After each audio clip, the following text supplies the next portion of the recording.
Good morning, LAP. Hope everybody's having a good Friday, December 11th. Order bank 2020 escapes is at 12,501. 2021 escapes 38,522.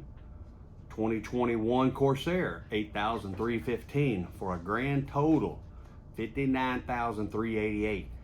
So our order bank's up there. We're doing good, and it looks like I've got a strong start off to next year. Most likely we'll be pushing some overtime, and I'm sure they'll try to throw some Saturdays in there as we get to next year. But all that's depending on our supplier and our parts base. As you can see, we're already running out some parts and having part issues this week.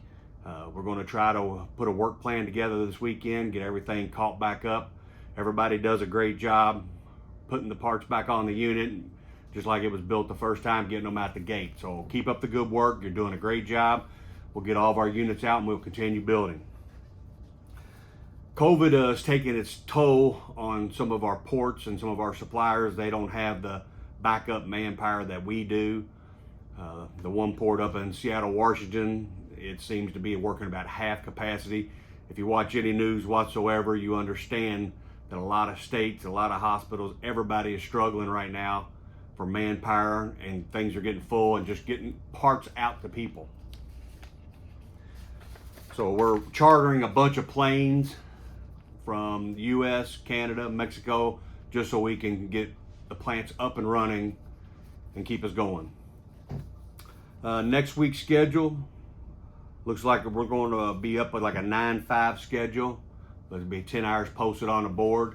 They're going to post today for a Super Saturday, December 19th for the Super Saturday, 8 hours both shifts. Things go good next week, we may not need to use that. If not, then we have it in our schedule. The people, the customers out there are wanting our vehicles, so we want to make sure we build every vehicle we can to the end of the year. This is end of the quarter, which leaves us, not very much, because this is a big Christmas break vacation this year for us. So we need to get out and get as much done as we possibly can by year end and go out on a high note.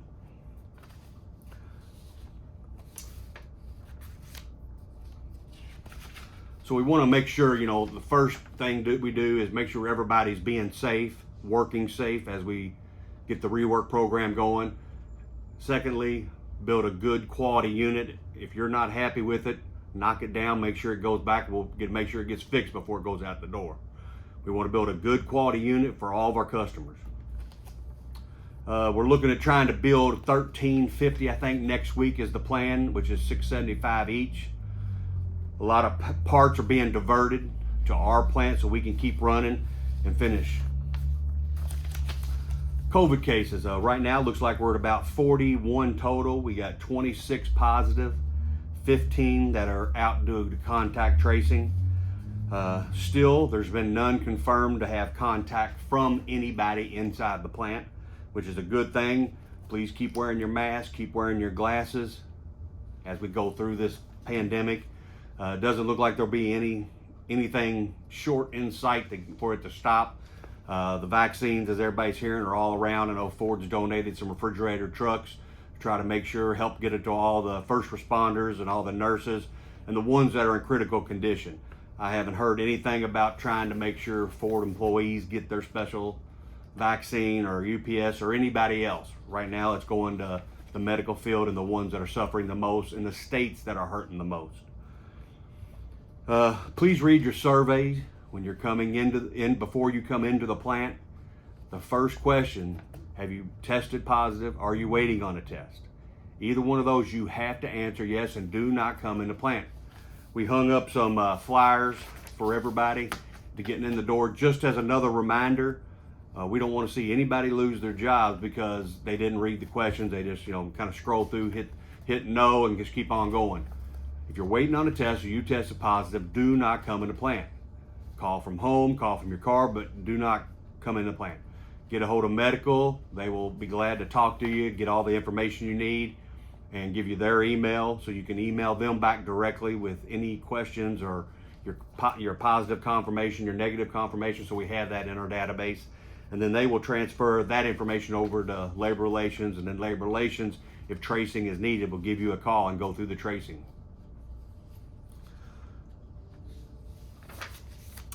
Parking lot. We've had a few more accidents in the parking lot, so please drive at a safe speed when you're entering or exiting any of the parking lots around the plant. You know, let each other out one at a time on Fern Valley Road, or if somebody's trying to back out of a spot or pull out of a spot, just be a little considerate. There's no reason to be flying up and down the parking lots. Watch for pedestrians walking between cars heading over to the tents. You know, in the morning it's still dark. No matter how much light we get out in the parking lot, it's still dark. I'm wearing dark colors, it's hard to see. Take your time going down the aisleways, please. Try not to throw things out in the parking lot. You know, I've seen a few things on Facebook about, you know, people throwing screws or stuff out of their pockets or bottles, whatever. Please respect your fellow brothers and sisters' cars, vehicles, tires, because we're the ones that go in and out of the parking lot 95% of the time. So please put it in a garbage can, throw it in a bag, carry it to the tent with you, throw it away. Try to, when you're going down Fern Valley, you know, try to let somebody out everybody let one person out. Take your time. There's no reason to do 50 miles an hour from one gate to the next gate, one gate to the next gate. Just sit back, relax, let everybody get them out. When you hit 65, it's full go. You do what you want to do once you hit 65. The issue we have with the truck getting hit out in the parking lot, want to let everybody know that issue has been resolved. Insurance company has been notified, and we'll be getting his truck fixed through that company's insurance. So I appreciate that, and everybody's help and diligence trying to find out exactly what happened, and it wasn't one of our fellow union brothers or sisters. So appreciate everybody's help. Hiring, we're back in the hiring process right now. Looks like we're going to try to go to about 90 people. Go to www.corporate.ford.com/careers. If you have any good candidates that has a good work ethic, like most of us here, please pass that information along. We need to get our pool filled up, so when we're ready to hire again after the first of the year, we have names that's already been tested, and all we got to do is call for physicals. Don't forget the UAW 862 app. Go to your app store, search UAW 862 all together. You'll look for a blue square with a white UAW wheel. That'll be our app for over here at the local. It's a one-stop shop for everything. It has all the committees. It has KTP information, LAP information, and every single standing committee we got. If you would like to know something, join one of those, or just normal daily stuff going on at the lives of 862. Log on that. Put your stuff in there and we'll get you all set up. The Christmas band as of right now, still a go with everything. We may have to switch a few band members around, just different things going on. So we're trying to get things set up so we can do the social distancing, so nobody's touching everything. We'll have wipes, we'll have sanitizer, and we'll try to make sure we have enough stops where, you know, depending on what our schedule is that week, if we have enough time to get around as many stops as we did last year. I don't know if we'll make that many, but we're going to try to get everywhere so people can hear the Christmas music and the Christmas cheer, and we're going to do the best we can once again. As you know, we have a new cleaning company that started here, JLL, which is kind of is the mother company, and it went to Harvard Mechanical and MPS over in paint.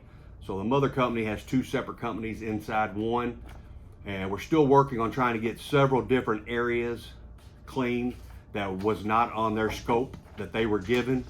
So as they go through their scope that they were given, we'll try to make sure everybody has what they need. So if you're getting something, make sure you get the supervisor and committeeman. If there's an area that's not being cleaned, make sure everything goes good. So it's going to be a work in progress. Like I said, just make sure you get everybody notified if something's not being cleaned, because JLL wasn't given the complete scope of everything that needed to happen. Your dependent verification, please make sure you log in to My Ford Benefits and answered all the questions and sent all the documents in. If you still haven't done that, or you still need to make sure everything has gone through correctly and is right, please log on. You can go through, the easiest way is going through your pay stub site, going to My Ford Benefits. You need any help emailing, faxing, copying, please see your benefits reps down at the hall and get that done. There is a deadline. Paycheck deduction, group life insurance. There's always a tax that's on there every year for everybody that has company paid life insurance, which is $50,000, depending on your tenant, dependents and spouse. Everybody has to pay that tax on that amount. That's government regulated. It's nothing that Ford's doing or Ford's making anybody do. It's a government regulated, and everybody has to pay tax on that amount. It's going to come out in the December 11th check that you received. So if you have any questions, that's what that's about. There's a whole document if you need. We can make sure you get that. That explains everything. Bids, we got bids on the computer till Monday at midnight. Do not bid if you don't understand what the job is or what shift it's on. Please ask all the questions first. We don't want you bidding on something, forget you bid on it. Acceptance letter comes out. Once the acceptance letter comes out, it's your job. If you go up to DQ yourself off that job, there's nothing to say you get to keep your job that you are on now or the shift that you're on now, and you can't bid for 6 months. So make sure you do your due diligence on research of the job, the pay, the shift, who's low, who's high, and where you're going to go, and exactly. It's on the Louisville homepage. In the middle of the screen, employee links, look for job bid.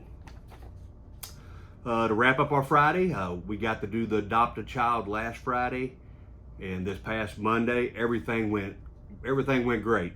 The counselors had everybody set up on time slots. We did a 3-hour window, 9 to 12, 1 to 4 on Friday and Monday.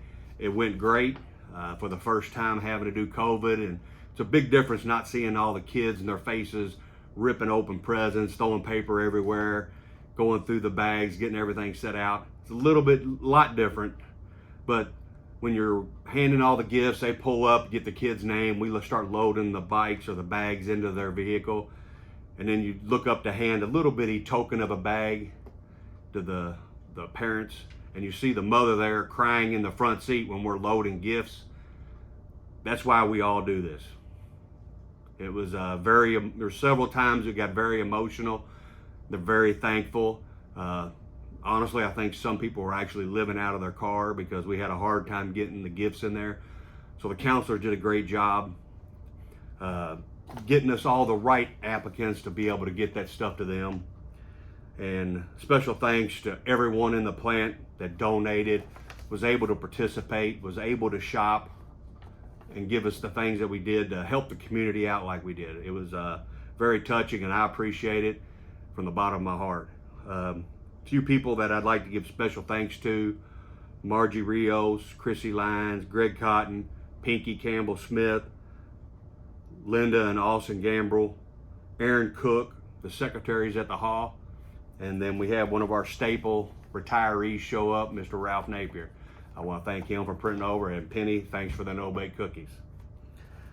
So it was a great time. We helped a little over 135 kids that, the parents are going to take those presents home, set them underneath the tree, so when they wake up, they have presents to open on Christmas Day. That's a good thing. Even though we enjoy so much over here getting to see the smiles, I asked the counselors to make sure they send us some stuff from the families and the appreciation, just so I can share it with you all.